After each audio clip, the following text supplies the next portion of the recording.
नमस्कार दोस्तों, जय श्री कृष्ण। ओम नमो भगवते वासुदेवाय। मैं करुणा और जगतजननी की कृपा यूट्यूब परिवार में आप सभी का स्वागत करती हूँ। इस वीडियो में मैं अधिक मास पुरुषोत्तम मास की कथा लेकर आई हूँ, जिसमें मैं पुरुषोत्तम मास के तीसरे अध्याय की कथा एवं महात्म्य आपको सुनाऊंगी।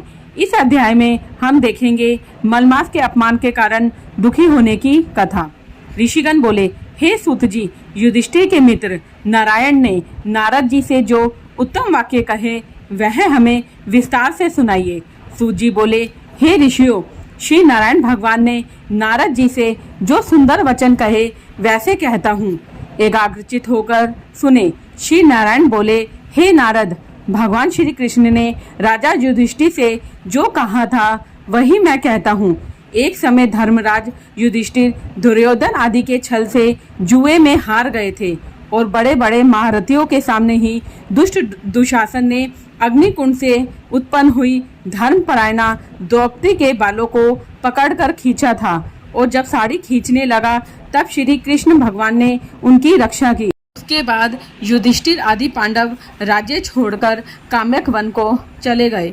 वहां पांडव लोग वनवासियों की भांति वन के फल खाकर अत्यंत दुख पाते हुए रहने लगे। देवकी नंदन श्री कृष्ण भगवान उनको दुखी देख मुनियों सहित काम्यक वन को गए। तब युधिष्ठिर, भीम, श्री कृष्ण, अर्जुन भगवान को देखकर मानो देह में प्राण आ गए हों, झपट उठे और प्रेम हो बड़ी प्रीति से मिले। एवं नकुल सहदेव ने भी शीघ्र ही उनके चरण कमलों में प्रणाम किया। द्रौपदी ने भी कमजोरीवश धीरे धीरे चलकर प्रणाम किया।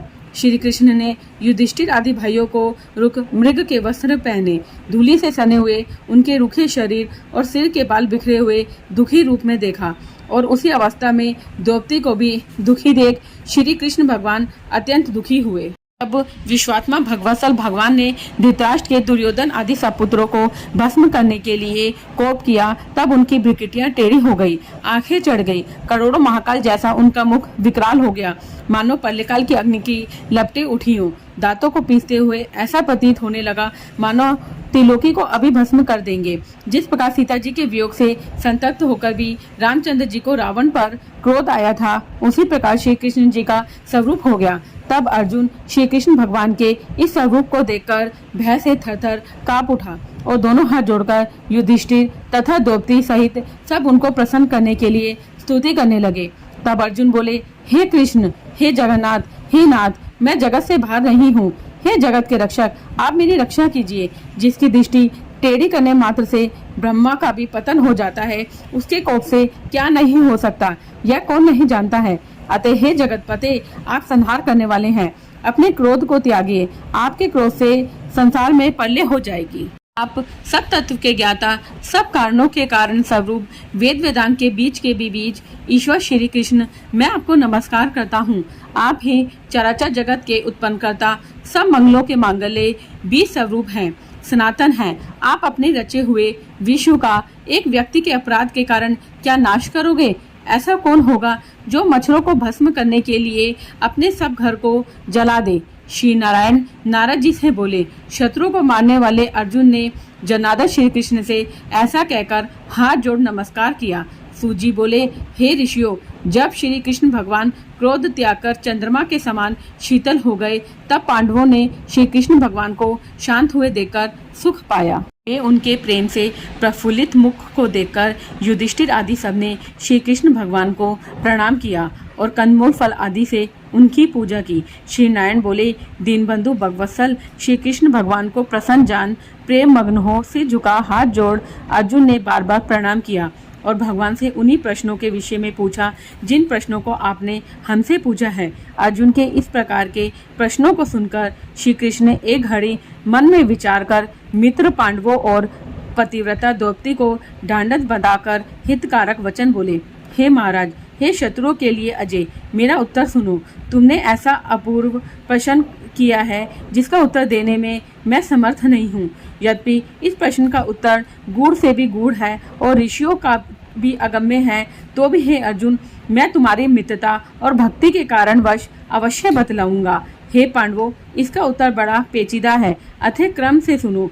चैत्र आदि जो 12 महीने हैं, शुक्ल और कृष्ण पक्ष लव यानी 60 रेणु, घड़ी जो कि 60 पल या 24 मिनट, यम यानी 3 घंटे का समय, त्रियामा 3 बैर की रात्रि, 6 ऋतुएं जो जैसे कि शिशिर, बसंत, ग्रीष्म, वर्षा, शरद और हेमंत, मुहूर्त जो कि 12 क्षण या 48 मिनट का होता है। दोनों अयन उत्तरायण और दक्षिणायन, हायन जैसे वर्ष, संवत, सौर, चांद्र, सावन और बृहस्पति, युग जैसे सतयुग, त्रेता युग, द्वापर युग और कलयुग, तथा प्राद्र से लेकर जितने कालवाचक हैं एक ही संख्या से लेकर शंख महाशंख तक, नदियाँ जैसे समस्त विश्व की, सप्त सागर जैसे क्षीर सागर, लवण सागर, दधि सागर, घृति सागर, सूरा सागर, इक्षु सागर, स्वादुसार, रुद्र अगाध जत वाले कुंड जैसे कालियाहद आदि प्रसिद्ध कूप जैसे कि सब विश्व के कुएं, वापी यानी बावलियाँ,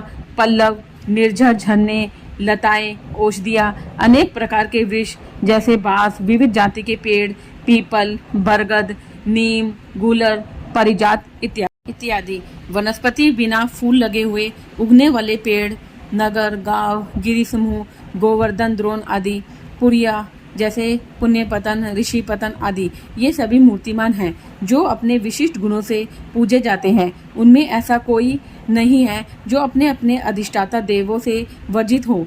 वे सब अपने अपने समय में पूजे जाने पर फलदाता होते हैं। अपने अपने स्वामी के संयोग के माध्यम से वह सभी सौभाग्यशाली हैं। हे अर्जुन, कदाचित उस समय अधिक मास आया, उसको सब लोग असहाय, निंदित, अपूज्य, मलमास, रति संक्रांति से वर्जित ऐसा कहते थे। मलरूप होने से अछूत और शुभ कामों के लिए निंदित होने के कारण कांतिहीन, निरुद्योगी, अत्यंत दुखी, थकित शरीर, चिंता से घिरा, मन मलिन, मुर्दा के तरह हृदय में धैर्य धारण करे। मलमास मेरी शरण में वैकुंठ में जहाँ मैं रहता हूँ वहीं पहुँचा। अंतर्ग्रह में गया हुआ वह मुझको विनीत भाव में दिखाई दिया। तब अमूल्य रत्नों से जटित स्वर्ण के आसन पर बैठा हुआ मुझे देखकर वह दंडवत करके नियमित हो हाथ जोड़े, नेत्रों से आंसुओं को छोड़ता हुआ धैर्य धारण कर गदगद वाणी से प्रार्थना करने लगा। सूत जी बोले, इस प्रकार वह नर नारायण कहकर शांत हो गया। तब नारद जी यह सुनकर नारायण से कहने लगे कि अधिक मास जगत के पापों को हरने वाले, योगियों को भी दुर्लभ व्यक्ति से प्राप्त होने वाले, पूर्ण रूप विष्णु के पवित्र लोक में जाकर संसार को अभय देने वाले ब्रह्मरूप मुकुंद के पद कमल की शरण पाकर क्या बोला सो सुनाइए। इति श्री पुरुषोत्तम मास कथा अध्याय तृतीय अध्याय समाप्त। श्री पुरुषोत्तम मास कथा तृतीय अध्याय समाप्त। आपको मेरी यह वीडियो अच्छी लगी हो तो इसे लाइक और शेयर कीजिए। अभी तक यदि आपने मेरे चैनल को सब्सक्राइब नहीं किया है तो कृपया मेरे चैनल को सब्सक्राइब कीजिए। हिंदू धर्म, संस्कृति, तीज त्योहार तथा रीति रिवाज इत्यादि जानने के लिए मेरे साथ बने रहिए। जय माँ दुर्गा, जय माँ काली। जगत जननी की कृपा आप सभी पर बरसती रहे।